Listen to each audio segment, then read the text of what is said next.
हमारे पैगंबर मक्का शरीफ में पैदा हुए, 53 साल मक्का में रहे, और जब मक्का के लोगों ने सताया तो हुजूर ने मक्का छोड़ा, मदीना चले गए।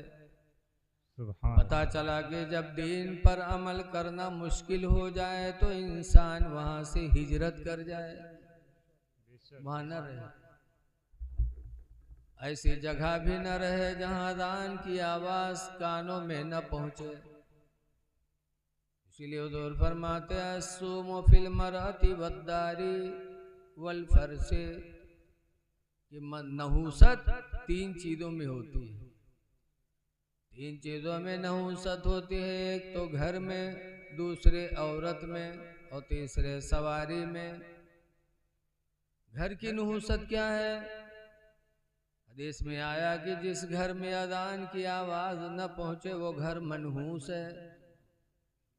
जिस घर में अज़ान की आवाज न पहुंचे वो घर मनहूसत है, उसमें रहना नहूसत को पैदा करता। इसीलिए ऐसी जगह घर बनाना चाहिए जहां अज़ान की आवाज पहुंचे, मस्जिद करीब हो।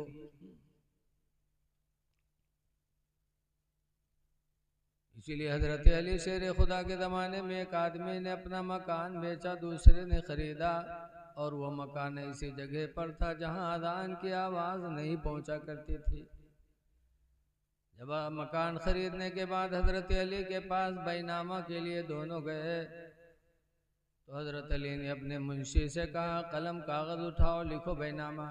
जब उसने कलम कागज़ लिया तो हजरत अली इमला बोलने लगे, कहा लिखो, इस तरह मगरूर मिन मगरूरिन दारा, कि एक घमंडी ने दूसरे घमंडी से घर खरीदा। वही फी सिक्कतिल गाफिलीन, दरहाले कि वो मकान गाफिलों की गली में है। हजरत अली कहते वो मकान गाफिलों की गली में है, लिखो। फिर फरमाते ला बका लहा वला लिसाहिबिहा, और ये भी लिखो कि न घर को बाकी रहना है न घर वाले को बाकी रहना है, ये भी लिखो। उसके बाद फरमाते ये भी लिखो अल हद्दुल अव्वलुल मौत, मकान खरीदने वाले की पहली हद मौत है। वल हद्दुस्सानी अल कब्र, और दूसरी हद इसकी कब्र है। वल हद्दुस्सालिसु अल हश्र, और तीसरी हद इसकी मैदान महशर है। वल हद्दुर्राबिउ गैर मालूम, और चौथी हद का पता नहीं। अविल जन्नत अविन्नार, ये मकान वाला जन्नत में जाएगा कि जहन्नम में जाएगा, कुछ पता नहीं। जब हजरत अली ने बैनामा का मजमून लिखवाया तो मकान खरीदने बेचने वाले दोनों रोने लगे। रो रो के कहते हैं अमीरुल मोमिनीन, आपने हम लोगों को घमंडी बताया। घमंडी नहीं तो क्या हो? ये कहता मैंने अपना मकान बेचा, तुमने कहता मैंने खरीदा, मेरा हो गया। सुनो अल्लाह कुरान में फरमाता इन्नल अर्दा लिल्लाहि, बेशक जमीन अल्लाह की है। युरिसुहा मन यशाउ मिन इबादिही, अल्लाह अपने बंदों में से जिसको चाहे इस जमीन का वारिस बना दे। सुभान अल्लाह। जब चाहे किसी को दे दे, अपना अपना कहते हो। पता चला कि मकान ऐसी जगह हो जहां अजान की आवाज पहुंचे, तो वो आवाज मकान खैर व बरकत वाला है। जिसमें अजान की आवाज न पहुंचे वो मनहूस है घर। और औरत के अंदर नहूसत बताई गई। फरमाते हैं जो औरत शौहर की ना फरमानी करे, शौहर की शुक्रगुजारी न करे, वो औरत मनहूस है। जैसे बहुत सी औरतें हैं जिंदगी भर उनके पुरिया, एक दफा हम चूक जा तो कहें तू जिंदगी भर जा रहे हमका, तो कबू हमारे को बात माने। तो ऐसी औरत मनहूस है जो शौहर की ना शुक्री करे, शौहर की ना फरमानी करे। खुश नसीब है वो औरत कि जब उसका शौहर दुनिया से जाए तो उसका शौहर उससे राजी होके जाए। हुजूर फरमाते अय्युमा इमरातिन मातत, जो औरत मर गई, वज़ौजुहा अनहा रादिन, दरहाले कि उसका शौहर उससे राजी रहा, फदखलतिल जन्ना, तो औरत जन्नत में दाखिल होगी। इस औरत का शौहर राजी हो के दुनिया से जाए, वो औरत का मकाम जन्नत है।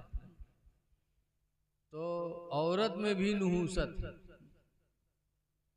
लिहाजा हमारी माँ बहनों को इस नुहूसत से बचनी चाहिए। और सवारी में नुहूसत, अब तो मोटरसाइकिल हो गए, 4 पहिया हो गए। जिस ज़माने में मेरे नबी ने फरमाया था, उस ज़माने में सवारी के लिए घोड़े होते थे। तो जो घोड़ा जब सवारी बैठने लगे वो बिदके, तो सरकार फरमाते हैं वो सवारी मनहूस है। जरा इनका जगाओ भैया, जरा उनका जगाओ।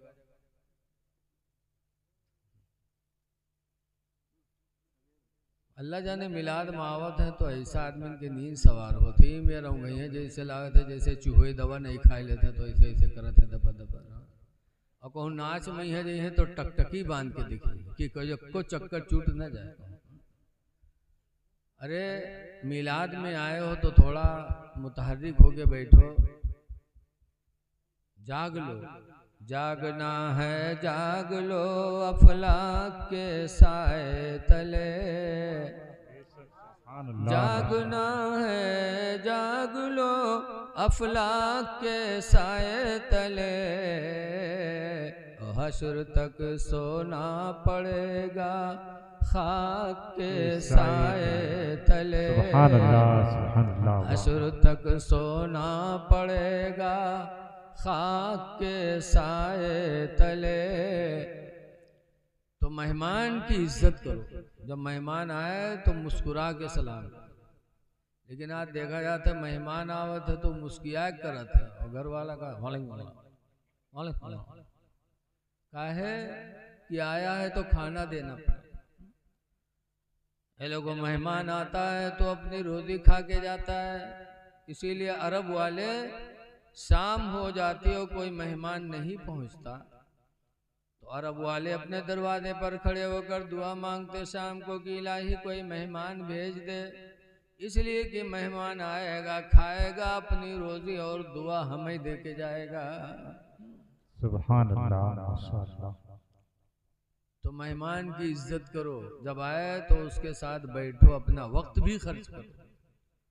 उका सिरहाने बैठा अपना पैताने बैठो, ये नहीं कि उका सिरहाने पैताने बैठो अपना सिरहाने बैठो। मेहमान की बेइज्जती है इसमें। मेहमान की इज्जत करना ईमान की निशानी है। लेकिन मेहमानों के यहाँ चाहिए वो 3 दिन तक रुके जब तक उनकी इज्जत हो। कुछ मेहमान तो ऐसे हैं कि आवत है तो डेरे डाल देते हैं, 5-5, 10-10 दिन रुके अगर ज्यादा खिदमत करे लग। एक आदमी ऐसा रहा है, एक उनके रिश्तेदार बहुत मालदार रहा है, हुआ जाए तो सोफा लेटे पावे, बढ़िया हलवा पराठा पावे नाश्ता में, तो वहीं पड़ा रहा 10-10 दिन तक। तो घरे आवे 2 दिन के बाद फिर झोला लेके पहुंच जाए। वो मियाँ बीवी बेचारे खिदमत करत करत आगे आजे से। एक दिन दोनों कहें हाय अल्लाह, जब देखो तो झोला लिए ठाड़ रहा था, इसका कैसे भगावा जाए। लेकिन कुछ नहीं, अब की जैसे आवे हम तो झगड़ा करे शुरू कर दी तो खुद ब खुद चला जाए। वो इत्तेफाक से झोला लेके पहुंचा, जैसे घर में आवा वैसे बीवी के गिलास उठावे, बर्तन खड़खड़ाए दी, मर्दवा कुछ डांटिस, बहुरतियों कुछ बोली, बदूनों में है तो महिमे वाला तो महिमे हो मारपीट चालू हो गई। औरतिया चिल्ला चिल्ला रोवे लाग। तब वो मेहमान का कुछ गैरत है, बेगैरत है, कुछ शर्म है कि का बते ना हम आए होत नहीं मारपीट होत, तो शर्माए के झोला उठाई निकल गया। जैसे निकला वैसे और रतिया जो चिल्ला चिल्ला रोवत रहा, दौड़ी और झट से दरवाजा बंद किया। और बंद करने के बाद अपने आदमी से कहा था अल्लाह का शुक्र है कि हम तुम प्रोग्राम में कामयाब हो गए, आज छुट्टी मिला इसे। तो मर्दवा कहा था देखो हम कत्ते होशियार हैं, तुमका मारा बहुत है लेकिन चोट नहीं लागे दिया। तो रतिया कहा था हम बहुत होशियार हैं, रोई चिल्लानी बहुत है लेकिन आंसू अक्को नहीं निकले। तो बाहर वो खड़ा रहा, कहते गए हमू नहीं हैं, दरवाजा खोलो। गए हमू नहीं। बताओ, ऐसे ऐसे मेहमान मिल जाएंगे तो आदमी इज्जत कहाँ तक करेगा। मोमिन की पहचान है मेहमान की इज्जत करना। और दूसरी पहचान मेरे पैगम्बर ने फरमाया वाला यूज़ा जारा, और मोमिन वो है जो अपने पड़ोसी को तकलीफ न पहुंचाए। पड़ोसी चाहे हिंदू हो चाहे मुसलमान हो, लेकिन मोमिन की पहचान मेरे नबी ने बताया कि मोमिन वही है जो अपने पड़ोसी को तकलीफ न पहुंचाए। इसलिए पड़ोसियों के साथ अच्छा सलूक करो, पड़ोसी चाहे हिंदू हो चाहे मुसलमान हो। एक बुजुर्ग है हमारे अल्लाह के वली बायदीद बुस्तामी, बुस्ताम में रहते थे बायदीद। उनके बगल में एक हिंदू का मकान था। रात का वक्त था, हिंदू के मकान से बच्चे की रोने की आवाज गूंजी। बायदीद बुस्तामी ने सुना तो उठ के बैठे। रहा न गया कि मेरे पड़ोसी का बच्चा रो रहा है। बायदीद बुस्तामी रात की तारीकी में उठे और वो अपने हिंदू पड़ोसी के दरवाजे पे गए। दरवाजा खड़बड़ाया। पड़ोसी ने कहा कौन? कहा बायजीद हूँ। दरवाजा खोला। बायजीद फरमाते तुम्हारे बच्चे को कौन तकलीफ है, क्या परेशानी तुम्हारे बच्चे को, काफी देर से तुम्हारा बच्चा रो रहा है। तो हिंदू पड़ोसी ने कहा था बायजीद, गरीबी ने हमको इस तरह घेरा, इस तरह घेरा कि आज मेरे घर में चिराग जलाने के लिए तेल तक नहीं है। मेरा घर अंधेरा पड़ा है। मेरा बच्चा अंधेरे की वजह से उलझन में पड़ के रो रहा है। बायजीद बुस्तामी ने जब सुना तो अपने घर के अंदर गए और गए अपने घर का चिराग जला करके लाए, उस हिंदू पड़ोसी के घर में रखा। जब रोशनी हुई तो बच्चा जो रो रहा था खामोश हो गया। तब हिंदू पड़ोसी ने अपनी बीवी से कहा मेरी बीवी, मुसलमान कितने रहमदिल होते हैं, कितने रहमदिल मुसलमान कि मेरा बच्चा रो रहा था, मेरे बच्चे का रोना बायजीद को गवारा न हुआ। रात की तारीकी में उठकर मेरे दरवाजे पर आए और मेरा दरवाजा खटखटा के मेरी खैरियत ली, मेरे बच्चे की खैरियत पूछी, फिर चिराग जला के लाके मेरे घर को रोशन कर दिया। ऐ मेरी बीवी, जब बायजीद की रोशनी घर में पहुंच चुकी है तो अब देर न किया जाए, इस्लाम की रोशनी को दिल के अंदर दाखिल किया जाए। फौरन उस हिंदू पड़ोसी ने बायजीद बुस्तामी का रहमो करम देख करके कलमा पढ़ना शुरू कर दिया, ला इलाहा इल्लल्लाह मुहम्मदुर रसूलुल्लाह। तो उसकी बीवी ने भी कलमा पढ़ा, घर के लोग कलमा पढ़ के मुसलमान हो गए। तो ये लोगों, पड़ोसियों को तकलीफ न दो। पड़ोसी कोई भी, भूखा हो तो उसको खाना खिला दो, बीमार हो तो उसकी इयादत करने के लिए जाओ, देखने जाओ। मुस्लिम शरीफ की हदीस में है कि क़यामत के दिन एक बंदा रब की बारगाह में हाजिर होगा तो अल्लाह ताला उससे नजर रहमत मोड़ देगा। जब मोड़ेगा अल्लाह तो बंदा कहेगा परवरदिगार, मैंने नमाजें भी पढ़ी हैं, रोज़ा भी रखा, तिलावत कुरान भी किया, ज़कात भी दिया, और रब तो हमसे अपनी नजर रहमत मोड़ रहा है। तो अल्लाह कहेगा मैं बीमार पड़ा था, तुम देखने नहीं आए। तो बंदा कहेगा अल्लाह तू कब बीमार हो?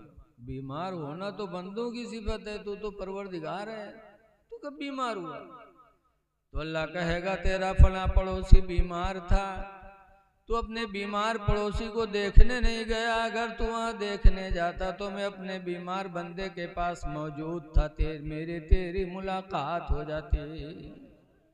तू पहुँचा नहीं। अल्लाह कितना मेहरबान है, बीमारी भी उसी की तरफ से है, लेकिन अल्लाह की रहमत वहाँ जलवागर होती है। इसलिए बीमारों के पास जाना चाहिए, उनकी खैरियत पूछना चाहिए, दुआ देनी चाहिए। लेकिन आज हम लोग जाओ भी जाते तो वो बोली बोला जाते कि क्या बताओ, दुआ देना चाहे हम लोग दुआ के बजाय जैसे जाओ जे बीमार का देखा जाए तो हाँ ये तो खूने नहीं रहेगा, हाँ ये तो सुखाएगा। अब बताओ मेरे बीमार का कहियो तो बीमारी और बढ़ी कि ना बढ़ी? बताओ, दुआ करो दुआ। हदीस पाक में उम्मे सलामता कालत काला रसूलुल्लाह, सरकार की बीवी उम्मे सलमा रवायत करती हैं, फरमाती अल्लाह के रसूल ने साथ फरमाया इदा हदरा दुकुमुल मरीदा बिल मय्यिता, ऐ ईमान वालो जब तुम में किसी बीमार या किसी मय्यित को देखने जाए फलियक़ूलू खैरा, तो चाहिए कि वहाँ जाकर अच्छी बोलियां बोले, अच्छी बोलियां। बीमार के पास जाए तो कहे अल्लाह इसको शिफा दे दे, इलाही इसको सेहत दे दे। और मुर्दे को देखने जाए तो कहे अल्लाह इसकी मगफिरत फरमा दे, या अल्लाह इसको बख्श दे। अच्छी बोलियां बोले, क्यों? हुजूर फरमाते लिअन्नल मलाइकता युअम्मिनून, इसलिए कि फरिश्ते वहां मौजूद होते हैं, तुम्हारी बोलियों पर आमीन कहा करते हैं। तो अगर तुमने अच्छी बोली बोली और फरिश्तों ने आमीन कह दिया तो तुम्हारे भाई का भला हो जाएगा। इसलिए जाना चाहिए, दुआएं करनी चाहिए।